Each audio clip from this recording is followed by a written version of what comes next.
राज सिंह जी की तपस्या है जो अपने इतने दिनों तक बैठे रहे और उसका फल हमें अवश्य मिलेगा। मैं आपको विस्तृत में बताने जा रहा हूँ कि जोधपुर ने जो मेहनत की है वो सब आपकी वजह से की है, ये आपका ही फल है। सीएम साहब बहुत ही खुश है, लेकिन उनके जो अपने मीडिएटर वगैरह थे उन्होंने कुछ ऐसे देखा रखा था।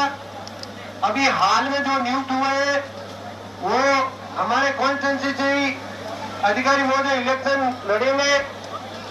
उनके साथ उनके पास में जोरदार अपनी आवाज जा चुकी है और ये आपको निश्चिंत होना है कि कुछ न कुछ आप अच्छा लेके जाओगे।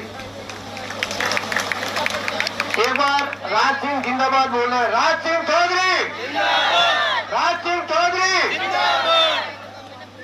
मैं बोलाराम चौधरी अतीत मेहनत से हम सभी भाई जो जोधपुर के हमारे अनिल जी सक्सेना साहब है, मैं और विजय सिंह जी कचुआ साहब है, इन्होंने मेहनत की। बीच में से धर्मेंद्र जी राठौड़ को हटवाया और वही अपना खराबा कर रहे थे, उनको हटवा के और अपने दूसरे प्रतिनिधि रखवाया। और अब मुझे विश्वास है कि आज ही हमारे को खुशियां मिलेगी और इस जश्न के माहौल में जो आज भागीदार है वो हम सभी बनेंगे। मैं उन सभी भाइयों से निवेदन करना चाहता हूँ, आज हमारे को इतना बोला है कि आपके वहाँ पे भीड़ कितनी है, तो मैंने बोला साहब 25,000 है। कि यार क्यों झूठ बोलते हो? मैंने कहा साहब ऐसा है, आपके पास में जो भी सीआईटी रिपोर्ट देते हैं वो हमारे चाहे ढाबा वालों की रिपोर्ट नहीं देते, वो ताश वालों की रिपोर्ट देते हैं कि ताश कितने खेल रहे हैं।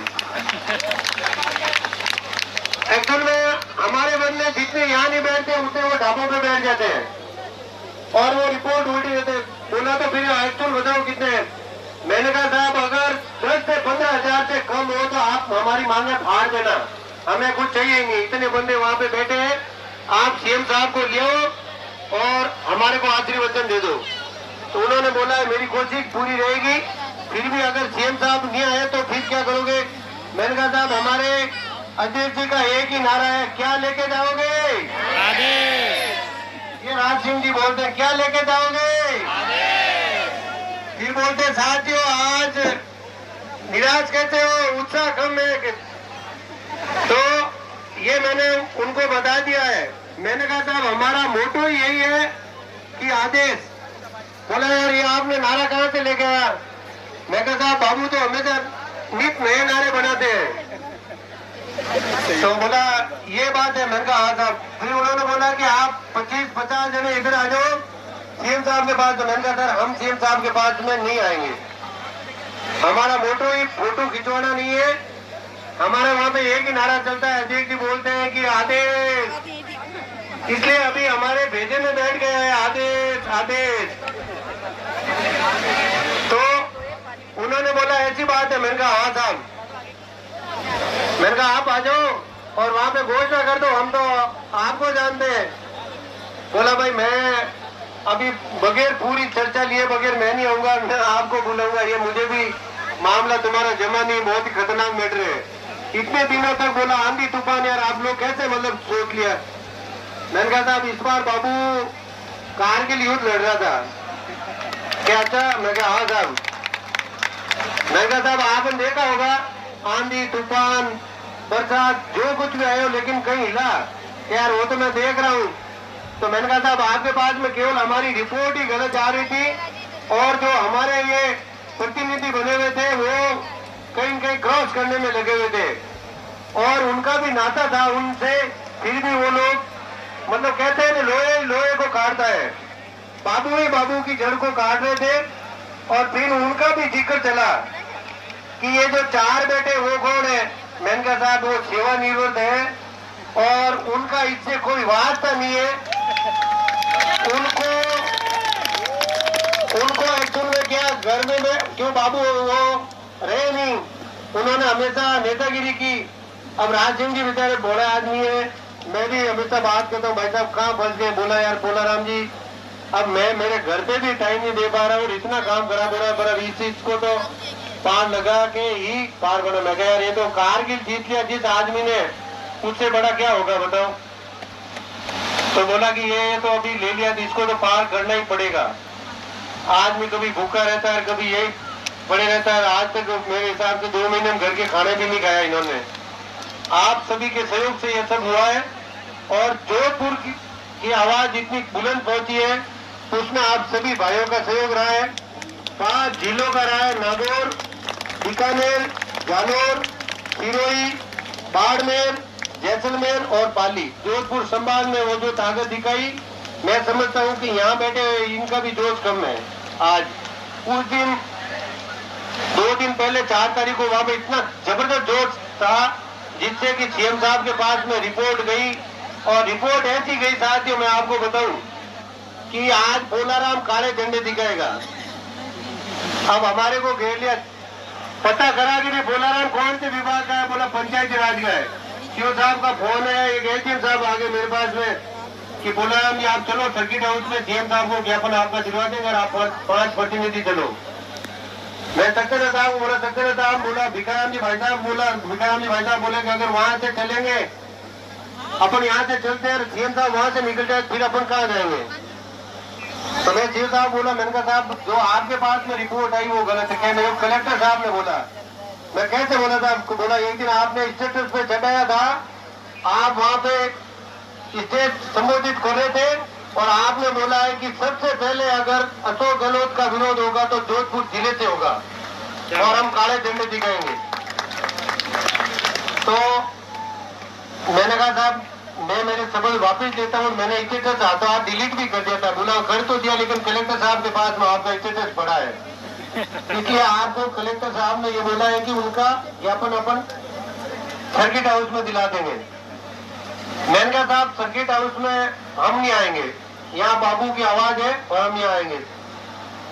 हमारा अच्छा मतलब जो साथ दिया 4 मीडिएटर नेताओं ने, श्रीमान बद्रीराम जी जाकर साहब, राजेंद्र जी सोलंकी साहब, वहाँ के जिलाध्यक्ष नरेश जी जोशी जी और वर्तमान तीसरी बार पार्षद है आयदा नाम जी, जहाँ पे सरदारपुरा विधानसभा क्षेत्र पड़ता है, वहीं पर सीएम साहब उनकी खास अगवानी मानते हैं।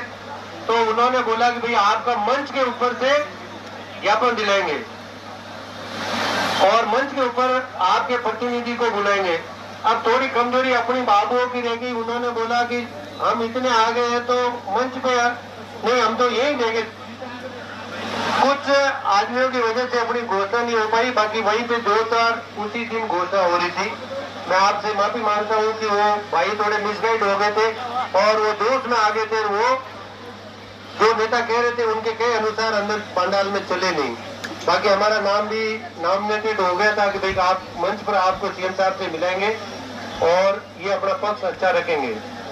तो वो बात कोई बात नहीं, लेकिन अपना मंच पे आज ही मैं बालाजी का भगत, आज मेरा वर्ष है, हनुमान जी अपनी बात सुनेंगे और हम डेली हनुमान जी की पाठ भी करते हैं। तो यह आज का दिन है, बहुत ही शुभ है, इसलिए आज अपने को खुशखबरी डेफिनेटली मिलेगी, इतना मैं कह सकता हूँ। और उसके बावजूद भी अगर मुख्यमंत्री झूठ बोले, मुख्यमंत्री का सलाहकार झूठ बोले, तो वो तो फिर ईश्वरीय अलग बात है, या तो फिर प्रकृति बदल जाए। लेकिन जहाँ तक है इतने बड़े जो राजस्थान के मालिक है वो मेरे हिसाब से झूठ नहीं बोलने चाहिए। और उन्होंने प्रॉमिस किया है कि भाई आज आपको खुशखबरी देंगे और आपके अध्यक्ष जी को आज आराम से मतलब जयकारे के साथ में घर भेजेंगे।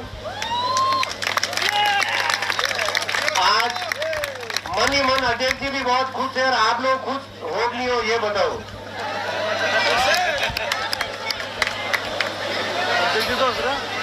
आज आपको कमलेश जी शर्मा है ना, आज कमलेश जी शर्मा आपको कोई ज्यादा शायरियां नहीं सुनाएंगे, क्यों? उनको आज वो भी आश्वस्त है, मैं बता रहा हूँ, उनकी सारी शायरी वहां पे जा चुकी है।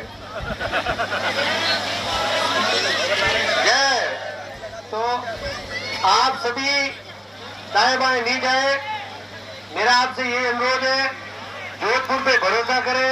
जोधपुर के सीएम साहब है और जोधपुर की आवाज जबरदस्त वहां पे पहुंची हुई है कि साहब अब इतने दिन हो गए ये बाबू हमारे कान खा रहे हैं कि साहब क्या आप करने करोगे नहीं करोगे, करोगे नहीं करोगे।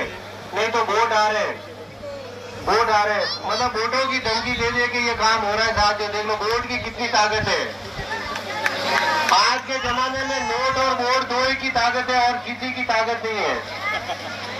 इसीलिए आप अपनी ताकत बरकरार रखें और जो अपना वोट है जो हमें दे रहा है उसको हमें देना है, और जो हमें नहीं दे रहा है उससे हमें खिलाफत करनी है। ये बात मैं आपको फिर कह देता हूँ। इसलिए अशोक गहलोत सरकार हमारा बहुत ही कुछ अच्छा करने जा रही है। हमें अशोक गहलोत सरकार को याद रखना चाहिए और उनका साथ देना चाहिए, ऐसा मेरा विचार है। तो मैं आप सभी से पुनः आग्रह करूंगा कि जोश को बरकरार रखें। हम कहीं दाएं बाएं नहीं जाए। यहाँ की रिपोर्ट पल पल की वहां पे जाती है और वो बोलते हैं। अगर कोई आने वाला हमारे जो बीच में विशिष्ट मेहमान है वो भी ऐसे नहीं आता है कि यार वो लोग कम बैठे हैं। तो आज आप जब वहाँ इतने दूर से आ गए तो मैं आपसे ये आग्रह करूंगा कि आप अपना समय इस पंडाल में दें। यहाँ से कोई सीआईडी रिपोर्ट अच्छी जाए, साहब नहीं भरा हुआ है खचाखच, तो सीएम साहब भी आ सकते हैं, मेरा ऐसा मानना है। आज सीएम साहब बिल्कुल फ्री है। अगर अपनी रिपोर्ट यहाँ से कमजोर जाएगी तो सीएम साहब इनकार कर सकते हैं, क्योंकि हम जितने यहाँ नहीं बैठे उससे ज्यादा बाहर घूमते हैं। और फिर क्या है कि रिपोर्ट ऐसी जाती है कि यार यहाँ तो बैठे हैं 2-4 हजार। तो प्लीज आप मेरा आपसे हाथ जोड़ के विनम्र निवेदन है कि हम अपना समय इधर दें और दाएं बाएं नहीं घूमे। क्या चाय पकौड़ी वाले का क्यों घर कर रहे हो? 3600 ग्रेड पे हमारा नहीं हो रहा है, उनका 4200 कर दिया हमने 4 दिनों में। इसीलिए इस ग्रेड पे को बरकरार रखो। प्रत्येक बाबू 2-2.5 लाख से पुराना बाबू धुल चुका है और 50,000 से नया बाबू, पर ये कुर्बानी व्यर्थ नहीं जाएगी, ठीक है ना। एक कहावत है, कुछ पाने के लिए कुछ खोना पड़ता है। कोई ऐसे निराश नहीं हो कि मेरी पीएल कट गई, सीएल कट गई, जीएल कट गई, कुछ नहीं कटी है। हमें हमारा भाईचारा बढ़ा है और एक दूसरे की जान पहचान बढ़ी है। अगर कोई कल के दिन इतना राज सिंह को नहीं जानते थे, कोई नाम ही सुन रहा है, लेकिन आज कोई चेहरे से तो जानता है। बताऊं तो सही सब कुछ है।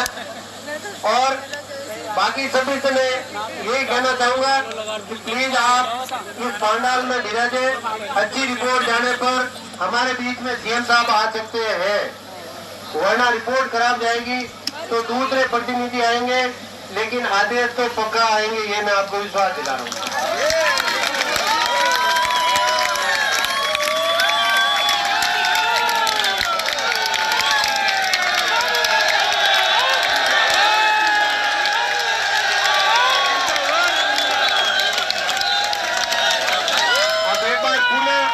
सिंह जी का क्या डायलॉग है, क्या लेके जाओगे साथियों? मैं साहब को बोला, मैंने कहा साहब आप फोटो की बात कर रहे हो और हमारे वहाँ पे एक मोटर चल रहा है बहुत तगड़ा क्या? मैं कहा आदेश आदेश आदेश। बोला यार ये गजब का। मैं कहा साहब तो ये देख लो। और फिर बोलते हैं साथियों आज सोच क्यों हो?